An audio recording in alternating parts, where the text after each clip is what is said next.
नमस्कार दोस्तों, स्वागत है आप सभी का आपके अपने चैनल अमन प्रैज के जिसमें जैसा कि दोस्तों आज है आपका 17 दिसंबर और 17 दिसंबर को आपका बिहार दरोगा एसआई 1275 का जो वैकेंसी आया था उसका एग्जाम था, जो कि फर्स्ट का एग्जाम समाप्त हो गया है। तो आपके फर्स्ट में जो 100 प्रश्न पूछे गए थे, 100 में से लगभग 95 प्रश्न जो कि मुझे प्राप्त हो गए हैं, तो उन सभी प्रश्नों को आंसर को जानेंगे। तो चलिए वीडियो को स्टार्ट करते हैं। इससे पहले चैनल पर नए चैनल को सब्सक्राइब कर लीजिएगा बिहार दरोगा एसआई जुड़े हर पल अपडेट के लिए। साथ में इसका जो पीडीएफ है आपको आंसर की टेलीग्राम पर मिल जाएगा और भी प्रश्न ऐड करके, तो उसको भी आप लोग ज्वाइन कर लीजिएगा, लिंक डिस्क्रिप्शन में मिलेगा। ठीक है, चलिए वीडियो को शुरुआत करते हैं। पहला जो प्रश्न आपसे पूछा गया था कि 1757 का अलीनगर का संधि किसके मध्य हुआ था। तो अलीनगर का जो संधि है आपका ब्रिटिश ईस्ट इंडिया कंपनी और बंगाल का जो नवाब था सिराजुद्दौला, ऑप्शन में दिया गया था। तो कंपनी और सिराजुद्दौला के बीच हुआ था, तो इसका राइट आंसर था। अगला पूछा गया था बिहार का कुल क्षेत्रफल कितना है। तो बिहार का कुल क्षेत्रफल आपका 94,163 किलोमीटर स्क्वायर है। तो इसका राइट आंसर हो जाएगा 94,163 वर्ग किलोमीटर स्क्वायर। ठीक है, तो ये भी पूछा गया था। इसके अलावा पूछा गया था आपातकाल के समय अनुच्छेद 19 किस अनुच्छेद के तहत समाप्त किया जाता है। तो आपका अनुच्छेद 358 ऑप्शन में दिया गया था, जो कि बिल्कुल आपका राइट आंसर था। ठीक है, चलिए वीडियो में आगे बढ़ते हैं। इससे पहले दोस्तों आपको बता दें कि अगर आप किसी भी एग्जाम का तैयारी करते हैं, चाहे एसएससी का हो, बैंक का हो, रेलवे का हो, या आपके कोई बिहार स्टेट का ही एग्जाम क्यों ना हो, उन सभी एग्जामों का अगर आप मॉक टेस्ट देना चाहते हैं तो मॉक टेस्ट देने का सबसे अच्छा जो प्लेटफॉर्म है अभी तक का, वो फ्रेंड्स आपका टेक्स्ट बुक है। टेक्स्ट बुक पर आपका ऑफर भी चल रहा है वार्मथ ऑफ सक्सेस सेल के नाम से। इस पर आप बीएसएससी का भी सेट मार सकते हैं, दरोगा मेंस का भी सेट मार सकते हैं, सभी एग्जामों का। ठीक है, घर बैठे 15 से 18 दिसंबर के बीच आपका सेल चल रहा था। इसमें आपको 269 रुपये में पास मिल जाएगा और पास जो प्रो है आपको 359 रुपये में मिलेगा। पास प्रो अगर आप लेते हैं तो एक सेट को आप अनलिमिटेड बार दे सकते हैं, साथ में विभिन्न एग्जामों का आप PYQ भी डाउनलोड कर सकते हैं। ठीक है, कूपन कोड APG यूज कीजिएगा तो आपको 10% का एक्स्ट्रा ऑफ मिलेगा। लिंक डिस्क्रिप्शन में दिया गया है, तो आप लोग जाके एक बार चेकआउट कर लीजिएगा। कूपन कोड APG यूज करना नहीं भूलिएगा। ठीक है, चलिए हम लोग वीडियो में आगे बढ़ते हैं। तो नेक्स्ट क्वेश्चन पूछा गया कि रक्षा मंत्रालय ने माइक्रोसॉफ्ट ऑफिस ऑपरेटिंग सिस्टम का क्या नाम रखा है, जो ये हाल ही में लॉन्च किया था। तो ऑप्शन में आपका माया दिया गया था, तो जिसका राइट आंसर आपका हो जाएगा माया। ठीक है, माया OS नामक स्वदेशी रूप से विकसित ऑपरेटिंग सिस्टम इंस्टॉल करेगा। इसके अलावा नेक्स्ट क्वेश्चन पूछा गया कि कुदेरमुख पश्चिम घाट में क्या कहलाता है, मतलब क्या है। तो आपका एक पर्वत की चोटी है, तो इसका राइट आंसर होगा। अगला है कि अमिश्रणीय द्रव को किस प्रकार अलग किया जाता है। तो आसमन की प्रक्रिया के द्वारा। तो ऑप्शन में आसमन दिया गया था, जो कि राइट आंसर था। अगला है प्राचीन मगध साम्राज्य का प्रथम राजधानी क्या था। तो राजगिरी ऑप्शन में दिया गया था, जो कि बिल्कुल आपका राइट आंसर था। राजगिरी इसका राइट आंसर है। ठीक है, आप कितना सही कर लिए ये भी कमेंट सेक्शन में जरूर बताइएगा। हम लोग बाद में अंत में चर्चा भी करेंगे कितना आपका कट ऑफ रह सकता है। अगला है सबसे कम लिंग अनुपात किस केंद्र शासित प्रदेश का है। तो ऑप्शन में आपका दमन और दीव दिया गया था, जो कि बिल्कुल आपका राइट आंसर था। अगला है कि एक समान पथ पर वृत्तीय गति क्या कहलाता है, ऐसा कुछ क्वेश्चन था, जिसका राइट आंसर आपका एक समान वृत्तीय गति आपका ऑप्शन में हो जाएगा। ठीक है, अगला है कि अंत्योदय अन्न योजना कब शुरू किया गया था। तो अंत्योदय अन्न योजना आपका 2000 ईस्वी में शुरू किया गया था, जो कि बिल्कुल आपका राइट आंसर था। अगला है कि भारत में 1991 के आर्थिक संकट का मुख्य कारण क्या था। तो राजकोषीय घाटे ऑप्शन में दिया गया था, जो कि आपका बिल्कुल राइट आंसर था। अगला है कि एक खेती में क्रमवार नियोजित कृषि क्या कहलाता है। तो फसल चक्र इसका आपका राइट आंसर था, जो कि आपका ऑप्शन में भी दिया गया था। अगला है कि बलवंत राय मेहता समिति का संबंध किससे है। तो बलवंत राय मेहता समिति का संबंध आपका पंचायती राज व्यवस्था से था, जो कि बिल्कुल आपका राइट आंसर था। पंचायती राज व्यवस्था इसका राइट आंसर हो जाएगा। 1956 में ये आपका गठित किया गया था, लागू हुआ था 1 अप्रैल 1958 से। अगला 1940 में व्यक्तिगत सत्याग्रह किसने शुरू किया था। तो आपका किसने शुरू किया था। तो आचार्य विनोबा भावे ने शुरू किया था, तो इसका राइट आंसर आपका आचार्य विनोबा भावे होगा। अगला है गरुड़ अभियान किसने चलाया था। तो गरुड़ अभियान आपका CBI ने चलाया था, तो इसका राइट आंसर आपका हो जाएगा CBI। ठीक है, इसके अलावा नेक्स्ट क्वेश्चन पूछा गया कि the spirit of the lost पुस्तक के लेखक कौन है। तो मॉन्टेस्क्यू इसका राइट आंसर हो जाएगा, जो कि आपके ऑप्शन में दिया गया था। अगला है बेलाडिला किसके लिए प्रसिद्ध है। तो बेलाडिला की जो खान है वो आपकी लो आयस्क के लिए प्रसिद्ध है, तो इसका राइट आंसर आपका हो जाएगा लोहे के उत्पादन के लिए, यानी कि लो आयस्क के लिए। अगला है अल हिलाल पुस्तक किसके द्वारा लिखा गया है। तो अल हिलाल पुस्तक आपका मौलाना अब्दुल कलाम आज़ाद के द्वारा लिखा गया है, जो कि राइट आंसर था। अगला है प्रोजेक्ट 75-1 किससे संबंधित है। तो ये आपका पनडुब्बी से संबंधित है, जो कि आपके ऑप्शन में भी दिया गया था, तो पनडुब्बी इसका राइट आंसर होगा।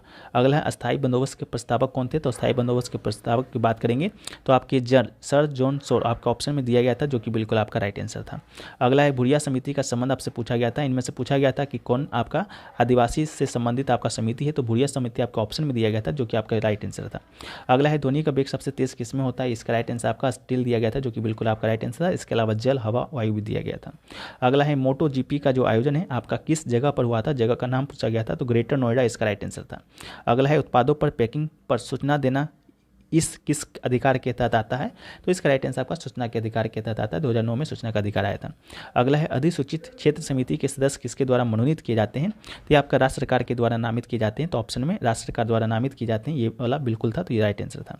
अगला है वायु में ध्वनि का तरंग विचरण कैसा होता है, तो अनुदैर्घ्य तरंग होता है, केवल अनुदैर्घ्य, इसका राइट आंसर हो जाएगा केवल अनुदैर्घ्य तरंग।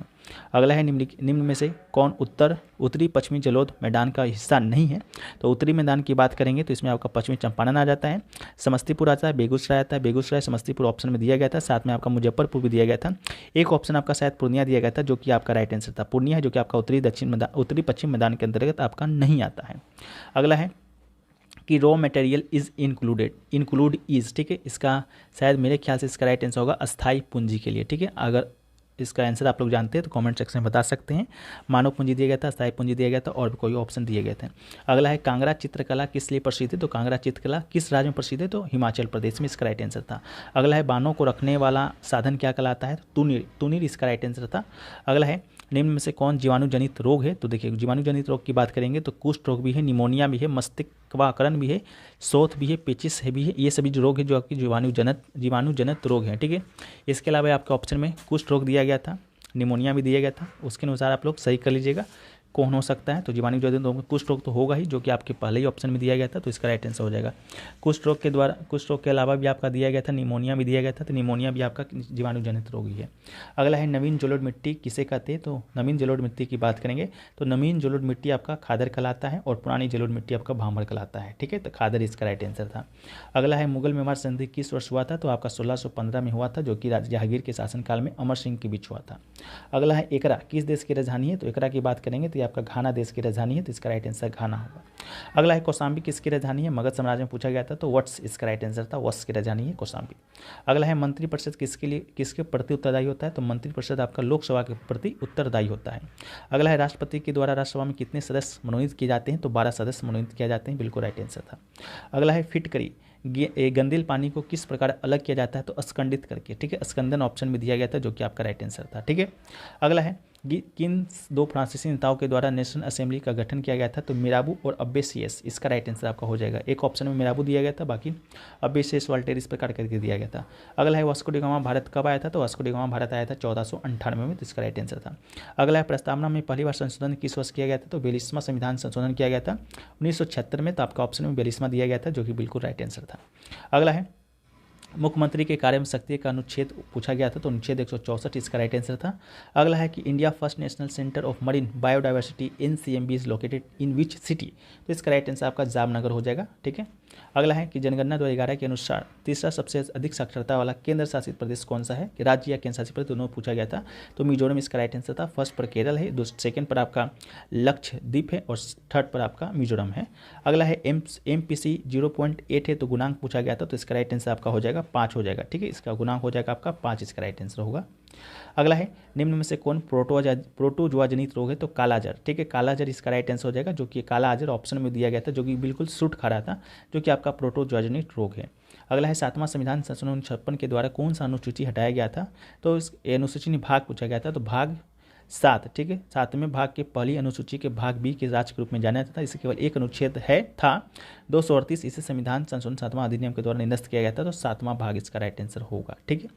नेक्स्ट है कि विदा V1 इलेक्ट्रिक स्कूटर किसके द्वारा लॉन्च किया गया है, तो आपका हीरो विदा V1 के द्वारा लॉन्च किया गया था, किसके द्वारा, तो हीरो मोटोकॉप के द्वारा, तो इसका राइट आंसर हीरो मोटोकॉप होगा। अगला है पेलिंगिट माइबू पुस्तक के लेखक कौन है, तो इसके राइट आंसर हो जाएंगे सचिन तेंदुलकर के द्वारा लिखा गया आत्मकथा है।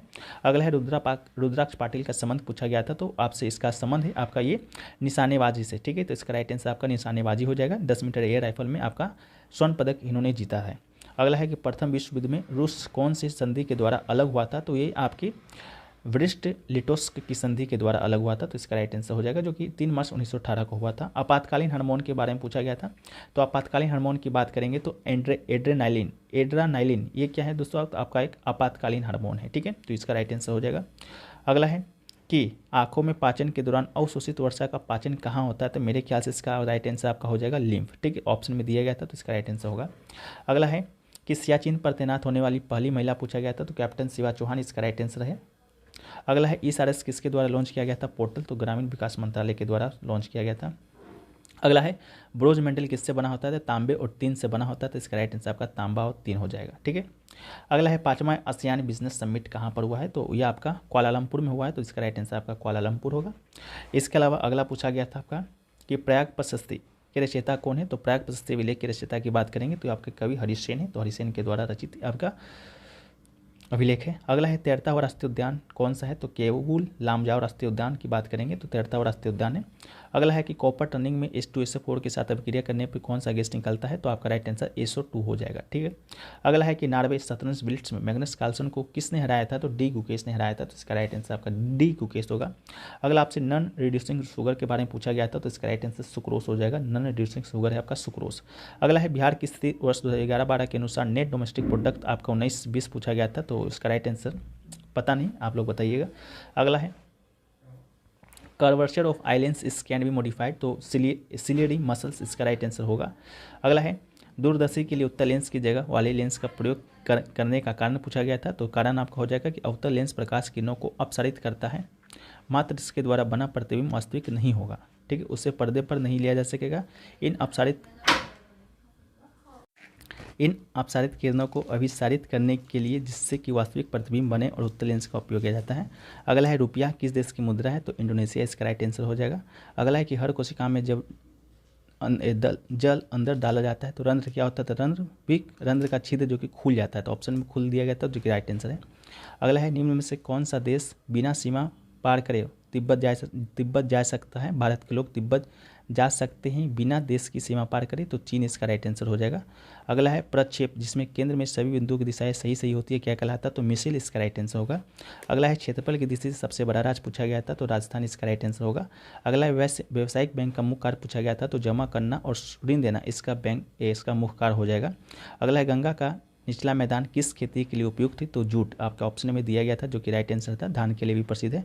स्वावलंबन 3.0 समिट किसने किया था? तो भारतीय नौसेना के द्वारा ये किया गया था, तो साथ भारतीय सेना दिया गया था, जो कि आपका बिल्कुल राइट आंसर था। ठीक है। इसके अलावा और भी क्वेश्चन पूछे गए थे, जैसा कि एक क्वेश्चन पूछा गया था राष्ट्रपति के नामांकन से संबंधित। तो राष्ट्रपति के नामांकन में पूछा गया था कौन भाग नहीं लेता है?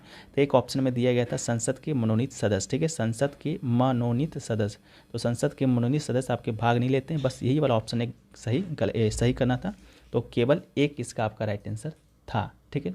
इसके अलावा और भी पूछा गया था, जैसा कि आपसे पूछा गया था तुलसीदास दिया गया था, इसके अलावा रामानुज दिया गया था, रामानुज के अलावा चैतन्य दिया गया था, चैतन्य के अलावा एक और दिया गया था किन्हीं के बारे में।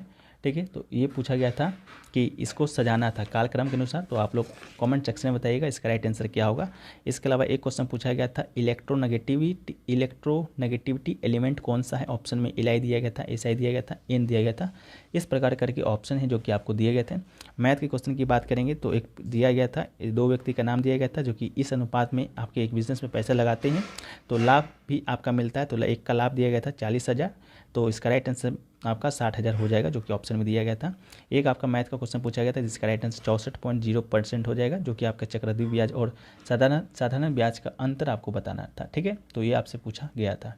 बाकी आप लगभग सारे प्रश्न आपके साथ डिस्कस कर लिए गए हैं। तो वीडियो अच्छा लगा तो वीडियो को लाइक कर दीजिए, चैनल पर नए चैनल को सब्सक्राइब कर दीजिए। मिलते हैं हम लोग सेकेंड शिफ्ट के वीडियो के साथ। तो चलिए, जय हिंद।